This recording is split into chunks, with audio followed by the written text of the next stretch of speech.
Martin Luther king বলেছিলেন, I have a dream. 17 বছর পর দেশে ফিরে তারেক রহমান সেই স্বপ্নের সাথে যোগ করলেন নতুন এক শব্দ, I have a plan. I have a plan for the people of my country, for my country. এই পরিকল্পনা দেশের মানুষের স্বার্থে। স্বপ্ন তো সবাই দেখে, কিন্তু তারেক রহমানের সেই স্বপ্নময় প্ল্যান বা পরিকল্পনাটি আসলে কি? তিনি কি কেবলমাত্র গদিতে বসার ছক এঁকেছেন, নাকি রাষ্ট্র কাঠামোর আমূল পরিবর্তনের কোনো ব্লুপ্রিন্ট পকেটে নিয়ে ফিরেছেন? আজ আমরা অনুসন্ধান করব তারেক রহমানের এই 16 মিনিটের ভাষণের সেই দৃঢ় রহস্য। রাজনীতির মাঠে শব্দই সবথেকে বড় অস্ত্র। তারেক রহমান যখন বললেন, আমার একটি স্বপ্ন আছে এবং আমার একটি পরিকল্পনা আছে, তখন তা কেবল আবেগ ছড়ায় না, বরং জন্ম দেয় শত শত প্রশ্নের। ডক্টর ইউনূস যখন দেশে এসেছিলেন তখন আদেশ দিয়েছিলেন, আমার কথা সবার শুনতে হবে। সেখানে তারেক রহমান নিজেকে উপস্থাপন করলেন একজন ভিশনারি হিসেবে। কিন্তু প্রশ্ন হলো, তিনি 17 বছর লন্ডনে বসে কি এমন নকশা তৈরি করেছেন যা পাল্টে দেবে বাংলাদেশের ভাগ্য?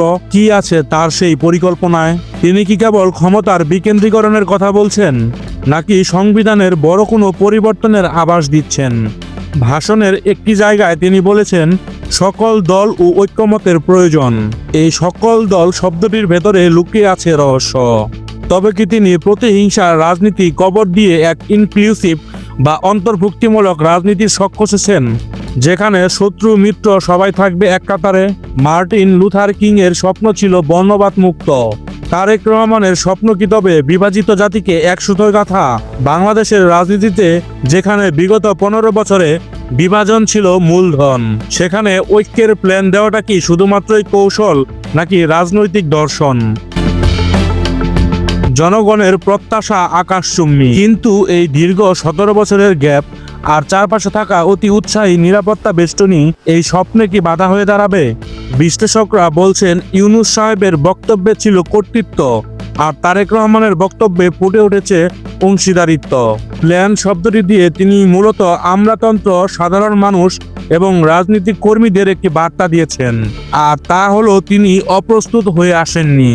আগামী 1.5 মাস এই রহস্যময় পরিকল্পনার পাতাগুলো তিনি কিভাবে খুলবেন সেদিকে তাকিয়ে আছে পুরো দেশ। তারেক রহমানের আই হ্যাভ এ প্ল্যান বাক্যটি এখন বাংলাদেশের রাজনীতির সবচেয়ে বড় পাজল। এটি কি কোনো নতুন সামাজিক চুক্তির আভাস, নাকি কেবলই মাত্র নির্বাচনে জয়যুক্ত হওয়ার স্লোগান? যদি তার এই পরিকল্পনা সত্যি জাতীয় ঐক্যের হয়, তবে তা হবে দেশের জন্য এক যুগান্তকারী ঘটনা। আর যদি এটি শুধুমাত্র কথার কথা হয়, তবে দীর্ঘ প্রতীক্ষার এই জনসমুদ্র একদিন হতাশায় নিমজ্জিত হতে পারে। আমরা চোখ রাখব ভবিষ্যৎ দিনগুলোতে তার এই রহস্যময় প্ল্যান এর প্রতিটি ধাপের উপর।